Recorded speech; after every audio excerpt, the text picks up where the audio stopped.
عباداتو کې ټاپ موسټ کم عبادت عدالتونو کې دا سيزونه نه حل کیږي. اعوذ بالله من الشیطان الرجیم بسم الله الرحمن الرحیم. قد قال الله تبارك وتعالى وتعاونوا على البر والتقوى ولا تعاونوا على الإثم والعدوان صدق الله مولانا العظیم. د اسلام د پوره نظام چې مونږ کله په دوو ټکو کې یوه خلاصه پیش کوو نو د اسلام مطمع نظر او مقصد او د ده هدف هغه سوشل جسټس او د سماجي انصاف قیام دی.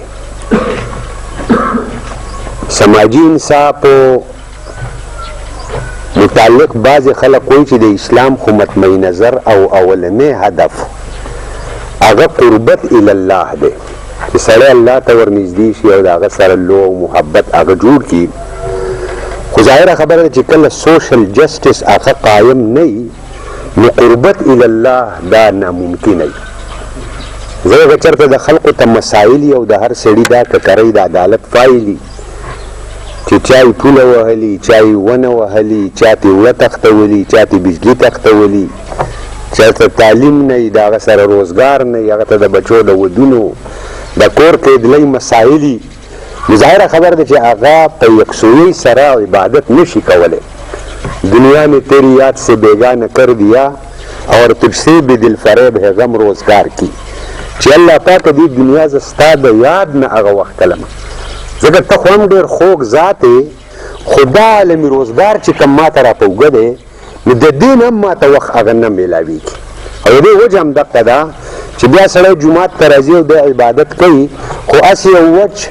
پوست هغه خولې ته ورچولی او شخون وهي کوم چې جام یې ستړي کوي او ظاهره خبر ده د حلق نه څه خوږې اوبه هغه د لاندې د تلو چانس نه وي. د هغې وجه هم دغه ده چې د ده په اندرون کې دا مسایل هغه د څه وجې نه وي، هغه د دې وجې نه چې د سوشل جسټس قیام هغه نه وي. دغه وجې چې پیغمبر ته حکم دا دی چې ته به زور شمشیر د عدل او د قسط نظام هغه قایم کړه. نو دا د اسلام خپل یو مطمع نظر دی او په دې کې د ټولو نه ښه پورټنټ رول چې پلی کوي نو هغه د ملک عدلیه جوډیشري چې د ملک عدلیه خلقو ته د هغوی په درشلو باندې انصاف هغه ورکوي. خو چونکې هغه خو په پاکستان کې عنقا ده لکه څنګه چې ټول ادارې زموږ ماتې دي، د ټولو نه زیات ماته اداره هغه زموږ جوډیشري ده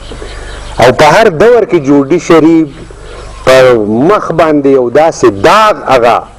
پاتې شي او پرېښودلی شي چې د هغې نه الامان والحفیظ. لہذا کله چې هغه نظام قایم نه وي نو سوشل جسټس قیام هغه به کېږي څنګه؟ نو د هغې دپاره د پیغمبر علیه صلوات و تسلیمات په خپل دور کې هم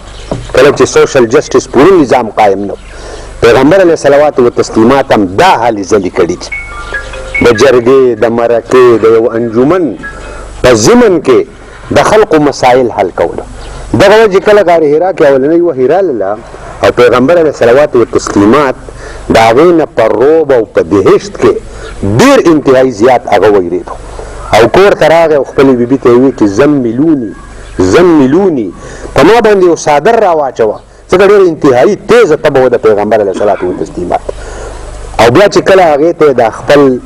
واقعه هغه بیان کړې ده نو حضرت خدیجة الکبرا رضی الله تعالی عنها هغه چې هم پیغمبر له تسلي ورکوي نو په دې ټایپ ژوند وله ورکوي چې ته د یتیمانو خبرګیري کې، ته د مسکینانو د هغوی حاجتمندي پوره کې، ته د یو بوج وړونکي سره د هغه بوج وړې، ته د وږو او د تږو د هغې په غم کې اوسېږي نو تا به الله پاک داسې نه پرېږدي. دا چې هر واقعه شوې ده خو ګویا کې تا ته پروټیکشن چې حاصل ده نو هم په دې سماجیاتو باندې هغه حاصل ده.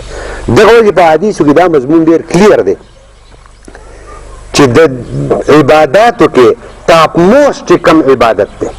نو هغه د دوو خلقو په منځ کې صلح ده او د هغه صلح والا ته هم قرآن عظیم چې د هغوی زړونه نرم شي هغوی ته هم د هغوی په صبر په خپله حصه د پرېښودلو حق طرف ته په راتللو ځکه زمونږ اکثر د بانډې کونډې جګړې په دې کې څه حقیقت هغه نه وي هسې هغه اوبه غوندې خړولي چې ظاهر موږ د دې معاشرې خلق یو دا یو انډرسټوډ خبره ده چې زمونږ کم معاشرتي سیټ اپ دی نو په هغې کې د چم ګاونډ جګړې ټول اکثر هغه په ضدو په انانیتو په جهلو او د یو زیاتی د هغې په بنیاد باندې راپورته کېږي او اسلام چې دی نو دا دومره کلیر دی بعضې خلک وایي موږ په اسلام یا په هغې نظام باندې نه پوهېږو ډېر خلک ما له راشي مدرسې ته وایي یاره زموږ د ورونو سره یا د ورېرونو سره یا د بچو سره دا یوه مسله ده نو زه ازرای تفنن کله ناکله سړي ته وایم چې بھائی په دې کې ستا څه خیال دی نو چې هغه کومه خبره وکړي د هغې هغه حل هغه پیش کړي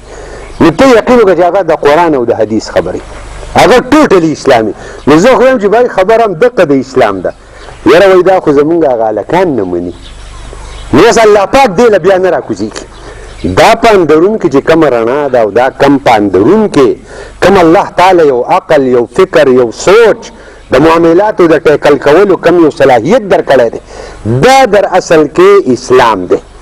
اسلام څه بل څه شی نه دی اسلام دا مخکې ټیوشن کړی شوی دی دا یې موږ ته پړاو کړی دی ونفس وما سواها فالهمها فجورها وتقواها الله چې دا انسان برابر کړو په ده قسم خوري چې ده ته ما د ده نیکي او د بدي دواړه الهام کړه دی دانه او بینا انسان دی دی اوس که په ځان په زور ړوند کونکی او دی حرامو طرف ته ځي دی ناجایزې طرف ته ځي دی زیاتي طرف ته ځي نو ظاهره خبره ده چې د ده اندرون او دغه ورځې د قیامت په ورځ باندې دا ډېره کلیر کټ قرآن عظیم خبره کړې ده چې ستا مالنامه به ستا په غاړې کې او الله تبارک وتعالی سوی چې نن ورځ ته خپل حساب په خپله باندې وکړه لکه ستا حساب زه نه کوم ته په خپله وکړه ته ځان له څه سزا هغه مقرروي نو لهذا په دغې بنیاد باندې دا نننۍ جرګه دا نننۍ محفل دا ډېر انتهایي با برکته دی بقایا دا چې زمونږ د علاقې هم دغه مشران دي حاجي الیاور صاحب دی نظیر محمد صاحب دی زمونږ د حاجي صاحب او زمونږ د مشرانو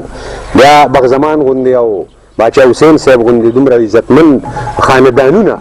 چې دا د جرګو مرکو خلق دی ظاهره خبره چې په داسې خاندان کې جګړه راشي دا که ستا خیال وي دا دنیایي تاوان دومره نه وي خو دا په خبره کې چې یاره مونږ ته څوک ګوته ونه نیسي د هغې په بنیاد باندې خلک د ډېرو ډېرو خبرو نه هغه اوري ظاهره خبره ده چې دا راځي چونکې د شیطان او د نفس او د هغوی یوه لمسه ده بیا زمونږ په دې سیس کې د ټولو نه زیات چې کم ځکه انسان ته په انفرادي لیول باندې درې محاذ دي یو د ده نفس دی دی د هغه نه نشي اوړېدی چې بایز د هغه نفس هغه نه پرېږدي دغه رنګې دویم د ده شیطان دی خو دریم یو څیز دی هغه ډېر خطرناک دی هغې ته ویلی کېږي سوشل پرشر سماجي دباو چې یاره دوی دا واده په دې طریقه کړی نو که موږ په دې بله طریقه وکړو نو ظاهره خبره چې خلک به څه وایي نو دغه څیز دی سوشل پرشر نه دی چې پلانکې به څه وایي پلانکې به څه وایي پلانکې او هېچا دا ونه وي چې هلکه خدای به څه وایي د خدای رسول به څه وایي اوس دا حق چې دی نو دا بیا زموږ نه ګویا کې هغه پناه نو دا ډېره لویه خبره ده چې دې خاندانونو ځکه دا قرآن عظیم چې ویلي که نه چې هدل للمتقین چې دا هدایت دی دپاره د متقیانو زمونږ خو عامه ترجمه دا ده چې دا د پرهیزګارو ته دی نو بیا سوال دا کېږي چې بھائی دا پرهیزګار خو پخپله پرهیزګاره دی نو بیا هغه ته څنګه هدایت شو پکار دا و چې دا خو غیر پرهیزګارو ته او غیر یعنې نیکانو ته هغې ته دا هدایت دی نو په هغې کې بیا ویلي دي چې نه دا در اصل کې د دې مفهوم هغه دا دی چې کم سړي ته په اندرون کې یو حق سچ صحیح ښکاره شو دی په هغې باندې راپاڅي نو قرآن د ده دپاره هدایت دی قرآن وایي دا دروغ دي او دې سړي په اندرون کې وي چې هلکه واقعیتا بای دا دروغ دي نو اوس چې ده هغه کم په اندرون کې چې دروغ دي چې قرآن پې هم ګوته ټوټه کړه او دی هغې ته دروغ نه وایي دا سړی د قرآن نه هدایت نشي اخیستلی نو دا جرګمار هم بعضې وخت کې په هغه جرګه کې کامیاب شي خو د هغې وجه څه چې هغه خلک د هدل للمتقین په دې آیت باندې عمل وکړي چې هلکه بای د دې سړي په دې کې څه لنډی باندې خپل نشته دی دا سړی خو راغلی دی خپل وخت کې دی خپل وسایل خرج کوي ما ته ناست دی زما په خاندان زما په کلي په هغې کې روغه کوي نو دا د هغه خاندان ته هم د دې کریډټ شي نو دا ډېره لوی انتهایي د خیر او د برکت خبره الحمدلله شوې ده دومره یعنې قرآن عظیم بیا دا خبره په واضحو الفاظو کې هغه کړې ده چې په هېڅ یوه جرګه کې خیر نشته ده ګوره په هېڅ یوه جرګه کې لای نه د الله دلته دپاره د نه پي جنس ته چې په جنسو جرګو کې خیر نشته دی ما سیوا د دې جرګې نه چې هغه د دوو کسو په روغ اگر چې خبرې دوه درې کړي دي لیکن په هغې کې ټاپ موسټ چې کومه خبره ده چې هغه د خلقو پریشانۍ د خلکو په منځ کې ناچاقۍ ګویا کې هغه په هغې کې ختم شي. نو الله تبارک وتعالی دې دې کې چې چا منډه ترړه وهلې ده دا د خاندانونو خبره منلې ده. الله تبارک وتعالی دې دا د دوی د دین او د دنیا د دواړو د خیر باعث هغه وګرځوي. او الله تبارک وتعالی دې موږ دا روایت هر علاقه کې هغه شروع کړي ځکه عدالتونو کې دا څیزونه نه حل کېږي. هم دا ځګونه دي چې د هغې یو سړی خپل د حق په بنیاد باندې کینی خلقو ته او ګویا کې هغه ته پخونه پوهه وښوشي او هغه یې تسلیم کړي. الله دې موږ له عمل کولو توفیق راکړي. واخر الدعوانا ان الحمد لله رب العالمین.